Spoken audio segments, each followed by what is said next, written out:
হাজারো ওয়াজ মাহফিলে মানুষ পরিবর্তন হবে না, দুই একজন হেদায়েতের পথে আসবে। পীরের খানকা থেকে যতই ওয়াজ করা হোক, দুই একজন হেদায়েত পাবে। মসজিদের মিম্বর থেকে যতই সুদের ঘুষের বিরুদ্ধে কথা বলা হয়, যতই পর্দা করতে বলা হয়, মানুষ বলবে এটা মানলে মানলাম, না মানলে না, এটা আমার ইচ্ছা, ঠিক কিনা? কারণ এটা আইন নয়। এটা কি নয়? আমি যতই এখান থেকে কথা বলি, আমার কথাটা আইন নয়, আইন হচ্ছে সেই সংসদ থেকে যেটা বলবে সেটা। যারা নষ্ট করে সারা করছে, তারা যদি ওই সংসদ থেকে বলতো আজ থেকে নামাজ বাধ্যতামূলক করতে হবে, এক ওয়াক্ত নামাজের জন্য এক ব্যাট করে দেওয়া হবে, 1000 জরিমানা করা হবে, 1 মাস জেল দেওয়া হবে যে নামাজ আদায় করবে না, বলেন এই সমাজে একটা বেনামাজি পাওয়া যেত?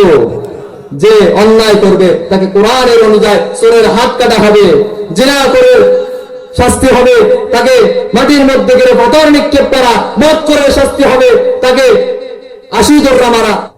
সালমানের রহমানের মতো বড় বড় চোররা, যারা শেয়ার বাজারে 10,000 কোটি টাকা মেরে খায়, যারা কানাডার বেগম করায় বাড়ি বানায়, যাদের টাকা সুইস ব্যাংকে কোটি কোটি বিলিয়ন বিলিয়ন টাকা রয়েছে, আগে তো হাত তাদের কাটা যাবে।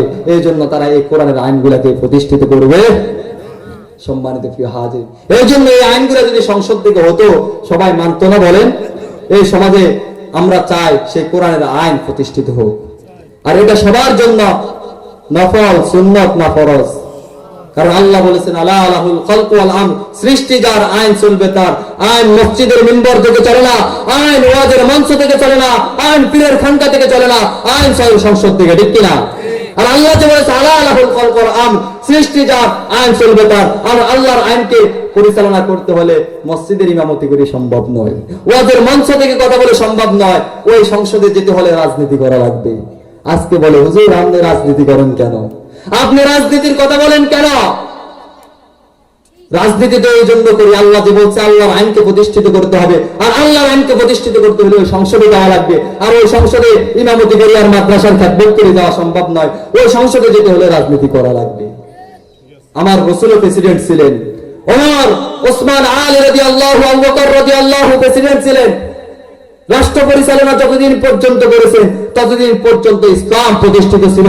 যখন মুয়াবিয়া রাদিয়াল্লাহু এই দেশ পরিচালনা করেছেন তখন ইসলাম প্রতিষ্ঠিত ছিল। যখন ক্ষমতা চলে গেছেন ইয়াজিদের হাতে, তখনই মাথা চলে গেছেন হুসাইনের, ঠিক কিনা? তাহলে আমরা দেখি ইসলামের সাথে ক্ষমতার সাথে মিল আছে নাকি নাই? এই জন্য ওমর বলেন লা ইসলাম, ইসলাম নেই ইল্লা বিজামাআতিন, ইসলামী দল ছাড়া। ইসলাম নেই কি ছাড়া? ইসলামী দল ছাড়া। এই জন্য হুজুরের রাজনীতি করে কি করে? আমি রাজনীতি আলোচনা করার জন্য আসিনি এখানে, সম্মানিত প্রিয় উপস্থিতি, তারপরে একটু বললাম। এই জন্য যেই কথাটি বলতে চেয়েছিলাম সেটা হচ্ছে প্রত্যেক মানুষের যেই দায়িত্ব, সেটা হচ্ছে কার ইবাদত করা? আল্লাহ। আর আল্লাহর জমিনে আল্লাহর আইনকে প্রতিষ্ঠিত করা। সম্মানিত প্রিয় হাজিরিন, এই জন্য নবী মুহাম্মদুর রাসূলুল্লাহ সাল্লাল্লাহু আলাইহি ওয়াসাল্লাম আল্লাহর আইনকে প্রতিষ্ঠিত করতে গিয়ে রাসূল জেল কেটেছেন, রাসূল মার খেয়েছেন, কিন্তু ঈমানের পথ থেকে সরেন নাই। রাসূল সাল্লাল্লাহু আলাইহি ওয়াসাল্লামের সাহাবারা ইসলামের জন্য কতটা কষ্ট করেছেন। আল্লাহ যে বলেছেন ইন্নাল্লাহা আশতারা মিনাল মুমিনিনা আনফুসাহুম ওয়া আমওয়ালাহুম বিআন্না লাহুমুল জান্নাহ, আমি তোমাদের কাছ থেকে কিনে নিয়েছি। কি করে নিয়েছি? কিনে নিয়েছি। কে বলতেছে? আল্লাহ বলে আমি তোমাদের কাছ থেকে কিনে নিয়েছি আনফুসাহুম, তোমাদের জীবন। কি কিনে নিয়েছে? তোমাদের জীবনটা আমি রব কিনে নিয়েছি। ওয়া আমওয়ালাহুম, তোমাদের সম্পদ কিনে নিয়েছি। যে জীবন বলতেছে আমার, আমার যে সম্পদ বলতেছে আমার।